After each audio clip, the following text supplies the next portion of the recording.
5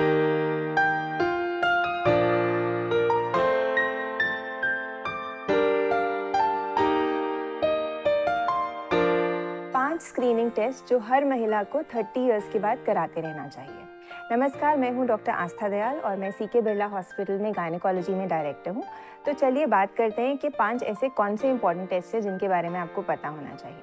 तो पहला टेस्ट है cervical cancer screening. Cervical cancer India में महिलाओं में सेकेंड मोस्ट कॉमन कैंसर है और इसका इलाज बहुत ही आसान है क्योंकि इसकी स्क्रीनिंग टेस्ट अवेलेबल है जिसको हम बोलते हैं Pap smear test. Pap smear test gynaecologist लेते हैं जब हम इंटरनल चेक कर रहे होते हैं। ये टेस्ट आपको हर 3 साल में कराना होता है और अगर आप 30 साल की उम्र से ज़्यादा हैं तो हर 5 साल में आप Pap smear plus HPV testing करा सकते हैं जिससे कि इस कैंसर का रिस्क पूरी तरह से टल जाता है। Second, breast cancer screening. Breast cancer के लिए बहुत सारे पेशेंट मेरे पास आके बोलते हैं आप हमारा ब्रेस्ट चेक कर लो, कोई लंप तो नहीं है, आपने तसल्ली कर ली, बस ठीक है। लेकिन वो ब्रेस्ट कैंसर का स्क्रीनिंग टेस्ट नहीं है। Breast cancer is the most common cancer of women in India and it is very important to understand कि कोई भी स्क्रीनिंग टेस्ट इसलिए किया जाता है कि हम डिजीज़ के स्प्रेड होने से पहले ही उसको पकड़ लें।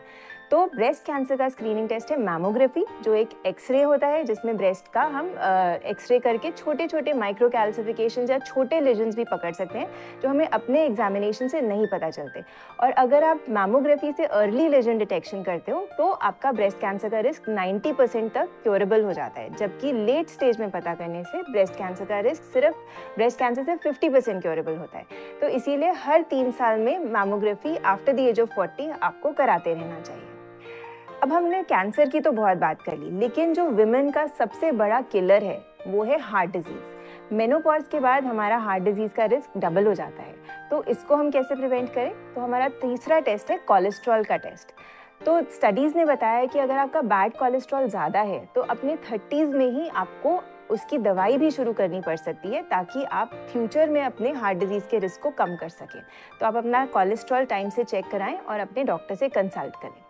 नाउ चौथा टेस्ट है डायबिटीज़ की स्क्रीनिंग का टेस्ट। इंडिया में और एशिया में डायबिटीज़ बहुत ही कॉमन है और डायबिटीज़ एक ऐसी बीमारी है जिसके लक्षण बहुत लेट पता चलते हैं। अगर आप उसको टेस्ट नहीं करते हैं आपको कोई सिम्टम नहीं होता, लेकिन वो हाई शुगर वाला ब्लड आपके हर ऑर्गन में जा रहा है और 10 साल बाद आपको इसके सारे असर दिखाई देंगे। आपके सारे ऑर्गन्स गलने लग जाएंगे, आपका हार्ट, आपका किडनी, आपका nerves, muscles, everything will get damage. So it is very important to check your sugars at least annually. और आपकी शुगर अगर हाई है तो डाइट से, एक्सरसाइज से या दवाइयों से उसको कंट्रोल करना भी बहुत ज़रूरी है। नाउ 5वां जो स्क्रीनिंग टेस्ट है वो मैं एज अ गायनेकोलॉजी पर्सपेक्टिव बोल रही हूँ कि आजकल मैंने देखा है कि women try and postpone there pregnancy and most of the time मेरे पास 35 की उम्र में लोग प्रेगनेंसी प्लान करने के लिए आते हैं जब उनका एग काउंट काफ़ी कम हो चुका होता है।